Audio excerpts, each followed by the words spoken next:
Doctor صاحب یہ فرمائیے گا کہ اگر ہم دیکھیں تو قرآن پاک کی پڑھنے کے حوالے سے بڑی ترغیب دیکھیے، اقرأ القرآن، اقرأ القرآن، قرآن پاک کو پڑھو، قرآن پاک کو پڑھو. تو قرآن پاک کو پڑھنے کا مطلب کیا صرف یہ ہے کہ ہم سمجھتے ہیں کہ ناظرہ قرآن پڑھ لیا ہم نے، یا ہم نے تجوید کے ساتھ قرآن پاک کو پڑھ لیا تو صرف یہی ہم نے بڑا زندگی میں حق ادا کر دیا؟ مگر نہ دوسری اگر ڈگریز کی بات کی جائے تو ہم 18 سال 20 سال لگاتے ہیں پڑھنے کے لیے. تو لیکن جو کلام اللہ ہے، جو اللہ کی کلام ہے، اللہ کی صفت ہے، اس کو پڑھنے کے لیے ہم سمجھتے ہیں کہ بس زندگی کے 1-2 سال جو ہے نورانی قاعدہ پہلے پڑھ لیا جائے اور اس کے بعد قرآن پاک کو جو ہے نازل کے طور پہ پڑھ لیا جائے تو حق ادا ہو گیا. تو کیا یہ دین کا مقصود ہے یا کچھ اور ہے؟ بہت شکریہ اسامہ بخاری صاحب. بسم اللہ الرحمن الرحیم. اللہم صلی علی سیدنا و مولانا محمد وعلی آلہ وصحبہ وبارک وسلم. سب سے پہلے تو میں اس شخص کو اپریشیٹ کروں گی آپ کی ٹیم میں سے جنہوں نے آج یہ موضوع رکھا، کیونکہ یہ میں سمجھتی ہوں کہ ایک ذی شعور طبقے کا ایک درد ہے جو آپ نے بیان کیا اپنے اس سوال کے اندر، کہ کیا یہ وہ کتاب تھی جس کو ماہر القادری نے اپنی نظم میں قرآن کی مظلومیت ثابت کرنے اور واضح کرنے کے لیے کہا تھا کہ طاقوں میں سجایا جاتا ہوں، دھو دھو کے پلایا جاتا ہوں. کیا یہ صرف غلافوں میں بند کر کے اور بچیوں کو شادی کے وقت سر کے اوپر رکھ کے نیچے سے گزارنے والی کتاب تھی؟ کیا یہ وہ کتاب تھی کہ خرخرہ جب گلے میں آ جائے اور اس وقت میں اس کو کھول لیا جائے، یا جب کوئی میت ہو جائے تو تب اس کو ایصال ثواب کے لیے کھولا جائے، یا صرف ثواب کی نیت سے اس کی تلاوت کی جائے؟ اور جہاں تک تلاوت کی آپ نے بات کی ہے، انفارچونیٹلی برصغیر میں رہتے ہوئے ہمارا جو عجمی لہجہ ہے اس کے اندر میں بطور قاریہ کے دیکھتی ہوں کہ جو تجوید کے قواعد اور ضوابط ہیں، ہم ابھی پہلا حق جو قرآن کا ہے نا، تلاوت قرآن، ورتل القرآن ترتیلا، ابھی تو ہم وہاں پر بھی نہیں کھڑے.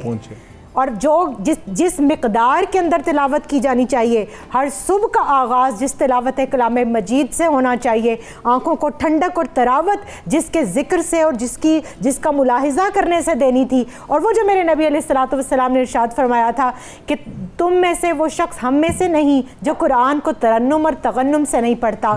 تو ہم ابھی تک وہ ایبلے فیلے میں سیترے والے لہجے میں کھڑے ہیں، ابھی تک ہم اس لہجے کے اوپر بھی نہیں آئے جو 7 قرات کے لہجے معروف ہیں اور اسلام میں مقبول ہیں. اب آئیے اس سوال کی طرف جو آپ کر رہے ہیں کہ علامہ نے کہا تھا عمل سے زندگی بنتی ہے جنت بھی جہنم بھی، یہ خاکی اپنی فطرت میں نہ نوری ہے نہ ناری ہے. مستشرقین نے ہماری کتاب کو اٹھایا، انہوں نے جو قرآن کی عملی تصویر تھی، یعنی اسوہ رسول صلی اللہ علیہ وسلم، سیرت محمدیہ، کیونکہ سیدہ عائشہ صدیقہ رضی اللہ تعالیٰ عنہ والی روایت ہمارے سامنے ہے. کسی نے آپ کے اخلاق کے بارے میں پوچھا تو آپ نے کیا استجابیہ لہجے میں کہا کہ کیا تم نے قرآن نہیں پڑھا؟ اور ابن عربی اس کو جو ہے وہ بیان کرتے ہیں کہ قرآن کی عملی مجسم شکل کا نام محمد عربی صلی اللہ علیہ وسلم ہے. تو قرآن کی، جیسے شاہ صاحب بات کر رہے تھے کہ اگر اس کو کتابی شکل میں دیکھیں تو وہ ایک کتاب ہمارے سامنے اس 30 پاروں کی شکل میں ہے جو نصاب ہدایت، جو نصاب زندگی، جو ضوابط، جو اصول، قاعدے اور قوانین اللہ تعالیٰ نے واضح کر کے ان 114 صورتوں میں ہمارے لیے اتارے. اور وہی بات جو آپ نے کی آج کی نوجوان نسل کے لیے کہ ہر انسان جو مشین بناتا ہے اس کے ساتھ وہ ایک مینول بناتا ہے. تو آج چھوٹے سے چھوٹا موبائل جو ہے اس کو چلانے کے لیے تو ہمیں مینول کی ضرورت ہے. آج ایک روبوٹ کو، ایک کمپیوٹر کو چلانے کے لیے مینول کی ضرورت ہے. لیکن کیا ایک انسان جو گوشت پوست کا بنا ہوا ہے، اس کی زندگی کے ابتدا سے لے کر اختتام تک، کیا اس کے لیے کوئی کتاب، کوئی ضابطہ، کوئی قانون نہیں چاہیے؟ لیکن قرآن تب تک سمجھ نہیں آ سکتا جب تک کہ حدیث پاک اور سیرت کو ساتھ نہ جوڑا جائے. اور قبلہ شاہ صاحب نے بڑی خوبصورت بات کی کہ جب تک اہل بیت اطہار کی زندگیوں کو آئینہ بنا کر سامنے نہ رکھا جائے. اسامہ بھائی، مجھے وَمِمَّا رَزَقْنَاهُمْ يُنْفِقُونَ کی کبھی بھی سمجھ نہ آتی اگر میں کربلا کو نہ پڑھتی، اگر میں خانوادہ رسول صلی اللہ علیہ وسلم کو، اہل بیت کو، امہات المومنین کو، ان کی قربانیوں کو نہ پڑھتی. قرآن کی ایک ایک سطر کا فہم قرآن کا دوسرا حق ہے. تیسرا کیا ہے کہ اس کے اوپر عمل کیا جائے. اب اگر میں اقیم الصلاۃ کی بات کروں تو قرآن کے مفہوم میں اس کی جو ایکسپلینیشن ہے وہ تو ملتی ہے، مگر اس کی جو اصل شرح ہے وہ حدیث اور سنت سے ہمیں ملتی ہے. پھر اس کے بعد اہل بیت اور صحابہ کرام کی زندگیوں سے ہمیں ملتی ہے. پھر اس کے بعد اس قرآن کو اپنی زندگی پر نافذ کرنا.